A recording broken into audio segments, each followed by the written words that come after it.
You know Instagram, it's an amazing platform and it's almost completely mobile, and it's also never really looked at it like this, it's always looked at it like this. And that is one thing that you have to consider in making videos, because if you make videos in the horizontal mode, you do not fill the screen enough. So making videos for Instagram, it is much better to make them in a portrait kind of mode, in a different aspect ratio that you would normally use for videos. And today I want to share with you how you can do exactly that in Premiere Pro and make your video fit for Instagram and export it with the best possible settings. There are a couple things you have to consider when making videos for Instagram. One, they cannot be longer than 60 seconds as of right now. And two, you have to consider the aspect ratio. If you use an aspect ratio that you use for normal video, like 16:9 or 21:9, you have kind of like this kind of aspect ratio. It is horizontal, it is normal, it is good for cinema, but on mobile devices, this doesn't really fit the screen, so it doesn't fill the screen. And in Instagram there is no view in full screen mode or anything like that. So the best thing you can do is to make your videos like this. But 9:16, which would be the opposite of 16:9, just turn it horizontally, is something that Instagram does not really allow. In the horizontal mode, Instagram actually focuses on the 4:5 aspect ratio. The other aspect ratio you can also use is 1:1, which is the standard that Instagram actually started with. But by now it's even better to use the 4:5, because that way you fill more screen real estate, and the chances are higher that the people who are viewing your pictures in their feed, they actually see what you have to offer and don't just scroll past it. Next thing you also want to consider is the pixel quality you upload. So you want to upload at least 180p in width, and if you want to use the 4:5, the height of the video would be 1350 pixels.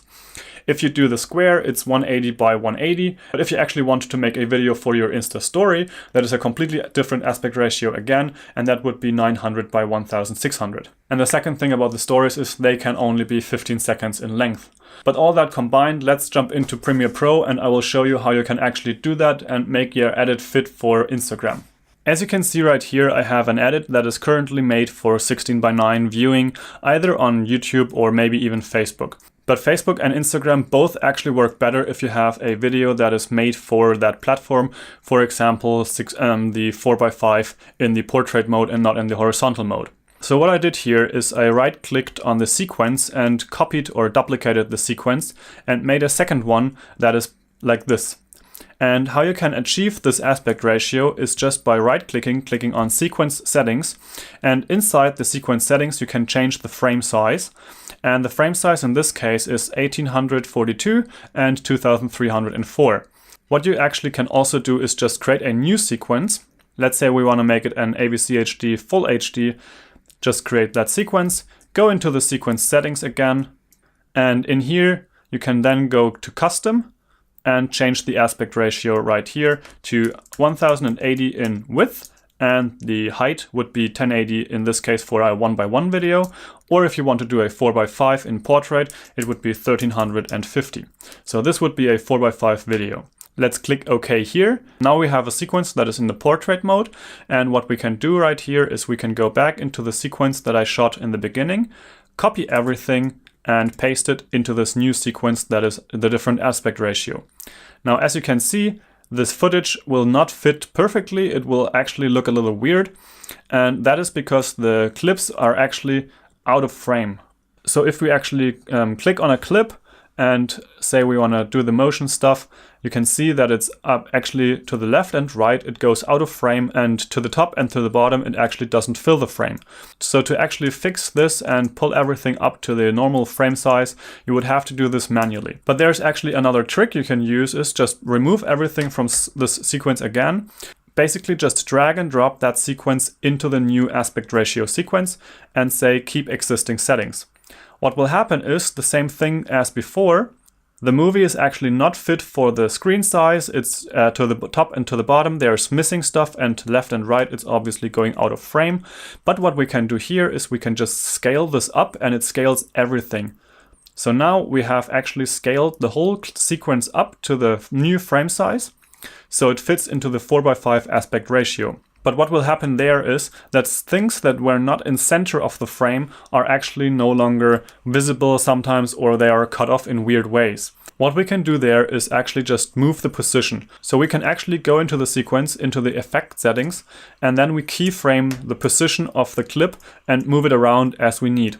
So for example, right here, we want to have the legs in the frame. So we push this over, and now we have a keyframe there. And then we play it back, and as you notice, there's a jump in between. So we go to the last frame of the legs, just make a keyframe there, go to the next frame, additionally a new keyframe right there, and move her over so that she's in the center again. So now when we play this back, the legs are in the frame, then she is in the frame, and as you see, she's moving out of frame right there. So we can kind of wait for the last moment when this happens. Keyframe this again and move it over. And what will happen is that actually between those two keyframes, which are right here and there, this actually moves over, so it keeps her in frame all the time. So now if we play back the legs, and then we have nice the portrait shot and the sunshine, it moves with her, and then we have the next cut, and we can jump to that cut as well and just make a new keyframe and move that over.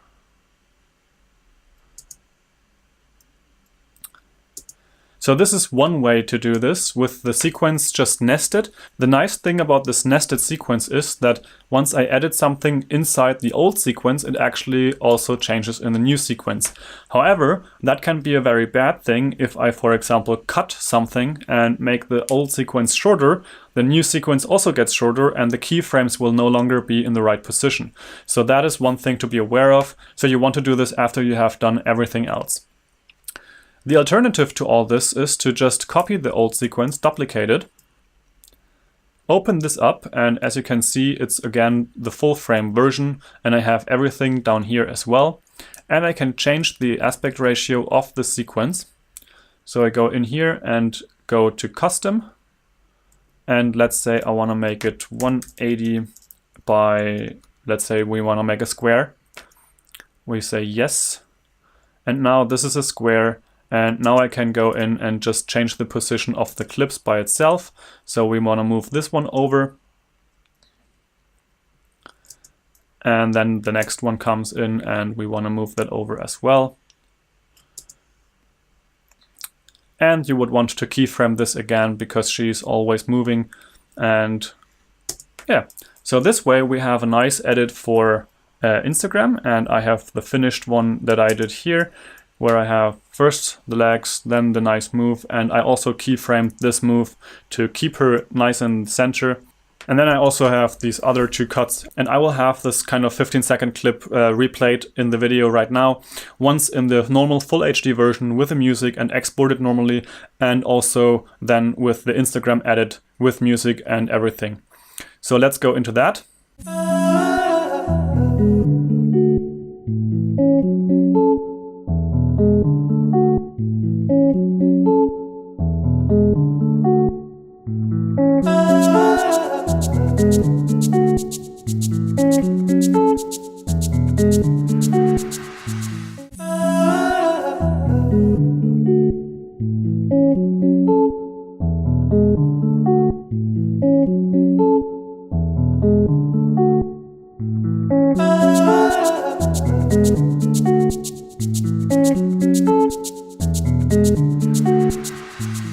Now that you've seen this, let's go into the export of this kind of project. And what we want to do is actually select the sequence we want to export, hit Command M, or just go into File and Export.